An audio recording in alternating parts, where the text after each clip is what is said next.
Welcome viewers. আজকের এই class দেশ বা বিদেশ যেখান থেকে দেখছেন সবাইকে শুভেচ্ছা।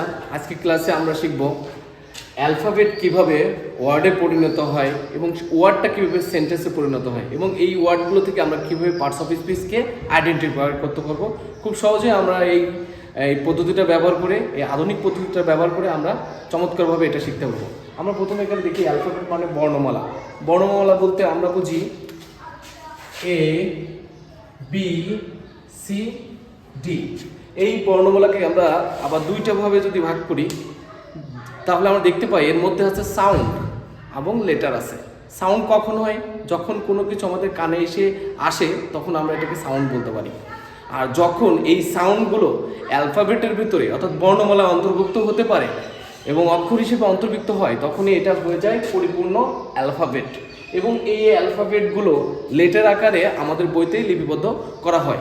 আমরা দেখি যে লেটারগুলো কিভাবে ওয়ার্ড হয়। আমরা A P P L Apple, অথবা আমরা লিখতে পারি বুক, অথবা লিখতে পারি ক্যাট, অথবা লিখতে পারি এলিফ্যান্ট।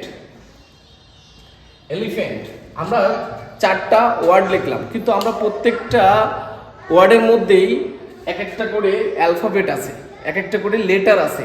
তাহলে কখনো কখনো আমাদের, যেমন আমি যদি এখন লিখি কে ডবল ও বি, তাহলে আমরা এখানে লেটার লিখছি, কিন্তু এই লেটারগুলো কখনোই অর্থ প্রকাশ করার ক্ষমতা নেই। অর্থাৎ যখন কোনো লেটার অর্থ প্রকাশ করার ক্ষমতা থাকবে তখনই সেটা ওয়ার্ডে পরিণত হবে।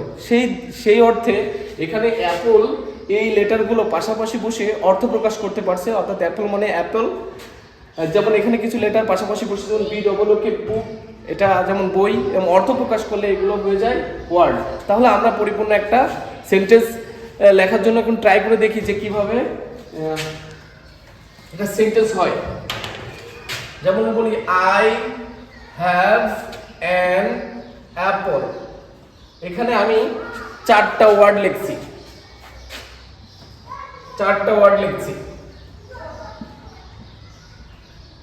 এগুলো সবই ওয়ার্ড। এই ওয়ার্ডগুলো পাশাপাশি বসে যখন মনের ভাব প্রকাশ করতে পারে তখনই সেন্টেন্স হয়। অর্থাৎ আমরা দেখলাম যে আমাদের লেটারগুলো সেটা একটা অথবা মাল্টি হতে পারে, অনেকগুলো হতে পারে, আবার দুইটা হতে পারে, আবার পাঁচটা হতে পারে। লেটারগুলো একটা, দুইটা, তিনটা, এটা ফ্যাক্ট না। ফ্যাক্ট হচ্ছে কি, লেটার একা সে যদি অর্থ দিতে পারে তাহলে সেটা ওয়ার্ড। তাহলে আমরা দেখলাম যে এখানে আমাদের চারটা ওয়ার্ড আছে।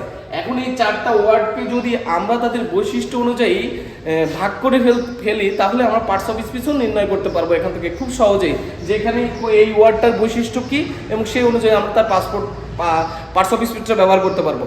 আর এই লেটারগুলো যদি পাশাপাশি বসে সুশৃঙ্খলভাবে বসে যদি মনের ভাব প্রকাশ করতে পারে তাহলেই সেন্টেন্স হয়ে যায়। তাহলে আমরা দেখলাম যে কিভাবে আমাদের লেটারগুলো ওয়ার্ড হলো এবং ওয়ার্ডগুলো সেন্টেন্স হলো, এবং এই সেন্টেন্স থেকে আমরা আরও আইডেন্টিফাই করতে পারি যে আমাদের সেন্টেন্স কথা বলার সময় আমরা 5 ধরনের সেন্টেন্স ব্যবহার করি অর্থ অনুসারে। একটা হচ্ছে assertive, interrogative, imperative, objective, exclamatory. এইভাবে আমরা সুন্দর করেই যে কোনো সেন্টেন্সকে নির্ণয় করতে পারবো।